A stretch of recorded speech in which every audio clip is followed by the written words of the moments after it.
Allô, je m'appelle Jessie Landry. Je suis dans la classe 1A de Madame Cécile. Je me demande comment que les œufs se font. Je pense que les œufs sont faits avec des cellules.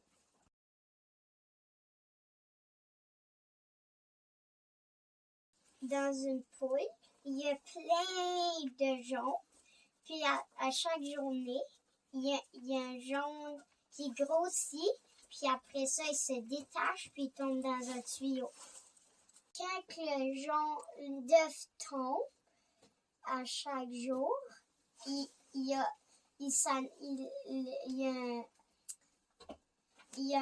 un blanc qui se forme alentour de l'œuf. Puis après ça, il y a une coquille claire. Puis après ça, il y a de la poudre qui tombe. Après ça, il y a de la poudre qui tombe sur l'œuf. Puis après ça, ça donne ça. Les poules pondent un œuf par jour. Allô, je m'appelle Aria à l'école Carrefour de la Jeunesse, donc classe 2A. Aujourd'hui, on va faire une expérience d'appel dans ma maison. Un jour, mon papa m'a acheté un pêcher. Il s'est dit, non, il fait trop frais à une médecine. Est-ce que je peux pousser des pêches dans une maison?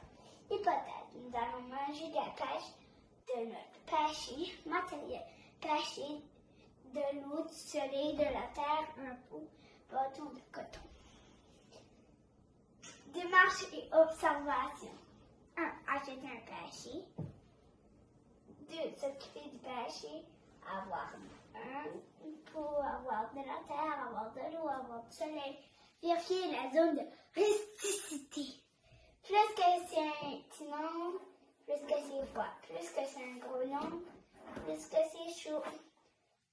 Nous autres, on est en zone 3, ça veut dire qu'on peut aller à 30.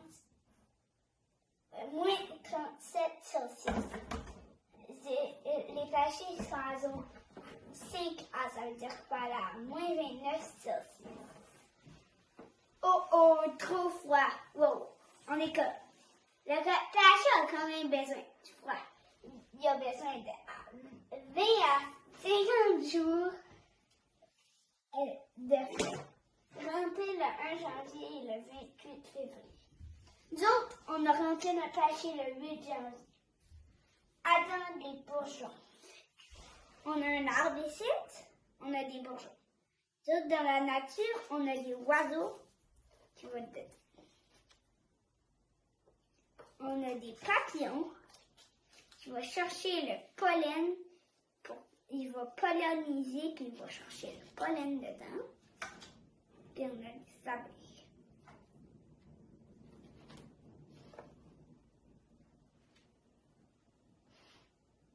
C'est sucré. Il y a une très bonne ça. En plus, les abeilles font du miel avec. Mais nous, dans notre maison, on n'a pas d'oiseaux, on n'a pas de papillons, on n'a pas d'abeilles. C'est qu'est-ce qu'on va faire? On va prendre un bâton de coton et on va aller dedans.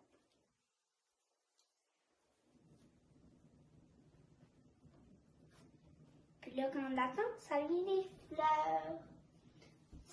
Sortir le pêcher lorsqu'il n'y a plus de jeu. Je manger la pêche.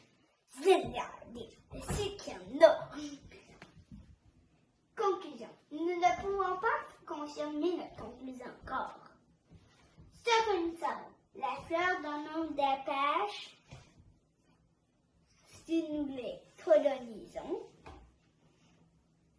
Cela peut prendre 2 ou 5 ans pour pêcher produisent des pêches. Nous serons seulement en juin si nous allons manger des pêches. Allez voir le blog de mon papa en juin pour voir le résultat. Bye! Bye! Mettez les pouces à l'heure et abonnez-vous à la chaîne d'Amis Parents. Bye! Bonjour, je m'appelle Nicolas Cyr.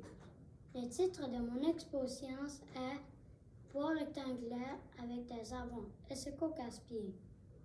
Question. Étant donné qu'on fait du bois d'œuvre rectangulaire avec des arbres ronds, est-ce qu'on gaspille une partie de l'arbre? Hypothèse. On peut faire d'autres choses avec les résidus, comme le bois d'œuvre, les copeaux, la sciure et l'écorce. Le bois d'œuvre, c'est 45% de l'arbre qui sert à faire des maisons, des ponts, des bâtiments, des meubles. Maintenant, les copeaux, qui est 30% de l'arbre, qui sert à faire des feuilles, des livres, des boîtes, du papier mouchoir et du papier de toilette. Maintenant, la sciure, qui est 20% de l'arbre, qui sert à faire de l'électricité, des granules, tu peux chauffer la maison, et des murs. Maintenant, l'écorce, qui est 5% de l'arbre,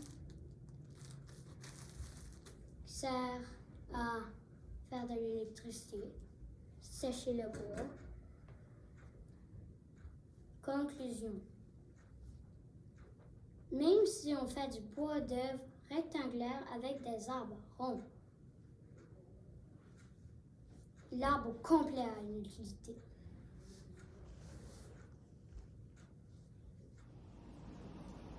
Allô, mon nom c'est Catherine. Je suis dans la classe 4B.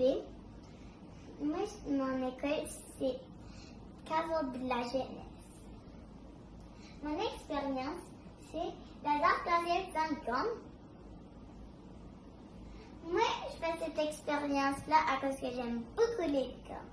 Fait que je veux savoir si que je le fais, ben, je vais peut-être voir des gommes. Question. Comment je peux créer des arcs-en-ciel? Hypothèse. Je prédis qu'avec de l'eau et du soleil, je peux créer un arc-en-ciel. Matériel. De l'eau, une lampe de poche, un miroir, puis un contenant clair. Ma démarche. Remplir un contenant d'eau. Placer le miroir debout dans le contenant d'eau. Prendre un carton blanc et le placer devant le miroir. Placer la lampe de poche devant le miroir et bouger la lumière pour faire un arc-en-ciel. Des fois, ça peut prendre du temps. Mais tu vois un arc-en-ciel très long.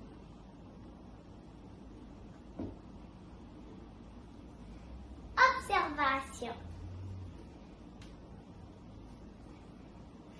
Je sais que la lumière de la lampe de poche, c'est une lumière blanche.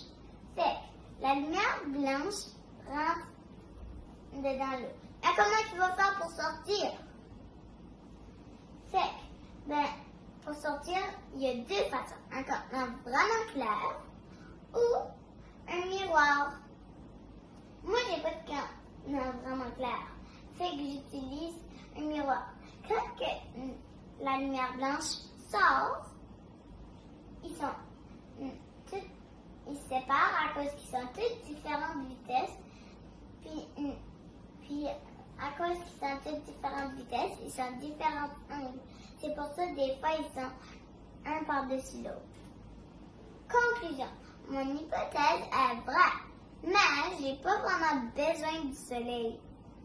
J'ai besoin de la lumière. Puis, j'ai pas vraiment besoin de l'eau. J'ai besoin de quelque chose pour les séparer. Les couleurs. Comme de l'eau, une vitre. J'ai fait cette expérience-là pour trouver des licornes. Mais j'ai pas trouvé de licorne. Mais je sais que les licornes font des arcs-en-ciel. Ça veut dire que je suis une licorne. Bye! Salut tout le monde! J'espère que ça va bien parce que moi ça va hyper bien d'être avec vous pour faire cette belle expérience-là, les glaçons. Mon nom c'est Courtney Haché et je suis en 6e année. Donc pour faire de la glace, bien sûr, il faut un plat, de l'eau. Donc vous voyez l'eau qui tombe parce que ça commence à dégeler. Et bien sûr un congélateur pour faire geler ton eau. Ma démarche scientifique, comment faire un glaçon? Mon hypothèse, je crois que l'eau qui va venir dans mon petit plat, qui va venir geler toute ton eau, qui va, par le froid du congélateur, qui va venir te faire une belle glace. Je ne sais pas si que l'eau froide ou l'eau chaude va faire une différence. Mes recherches, l'eau liquide qu'on place au congélateur devient solide. On parle d'une solidification de la glace, tout simplement. Le froid vient geler l'eau qui devient de la glace. Si nous sortons la glace du congélateur après quelques minutes, elle redevient liquide. Comme ça fait quelques minutes qu'on l'a sorti. Donc, vous voyez, ça sort du liquide, comme vous pouvez voir dans le plat. Et au-dessus de 0 degré Celsius, ça peut fondre. Il y a un changement d'état. On passe de l'état à la glace, à de l'eau, puis ça, on appelle ça une fusion. Aussi, l'eau peut changer d'état à tout moment. Il faut juste certaines conditions qui sont présentes. En fonction de la température, l'eau peut prendre différentes formes. Par exemple, pour former de la glace, l'eau passe de l'état liquide à solide. La température doit être en-dessous de 0 degré Celsius. Ce phénomène est réversible, c'est-à-dire que si la température redevient supérieure à 0 degré Celsius, l'eau redeviendra liquide. C'est ce qui se passe lorsque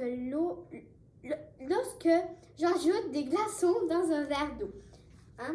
Après quelques minutes, c'est sûr que le glaçon va fondre comme que je vous ai montré tout à l'heure.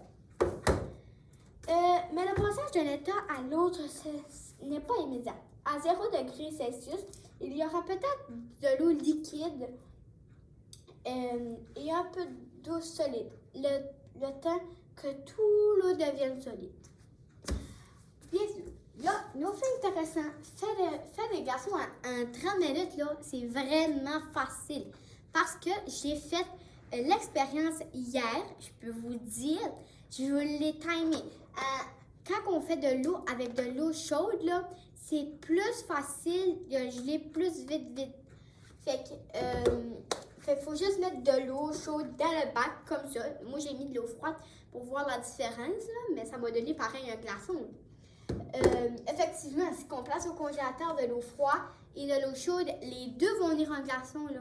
C'est pas une chose qui va différencier un glaçon, même si que l'eau chaude, c'est juste ça, là. Toutefois, l'eau chaude viendra en glace plus rapidement. On appelle ce phénomène l'effet Mimba, baptisé après Erasto Mimba, un Tanzanien qui a venu cette observation en 1969. Ma conclusion, ma finalité, mon hypothèse du départ était vraie parce que le glaçon se forme lorsque l'eau du congélateur, avec la fraîcheur, je veux dire, du congélateur. Avec mes recherches et mon expérience, j'ai aussi appris que c'est plus facile de réchauffer, de faire une glace plus vite quand l'eau est chaude.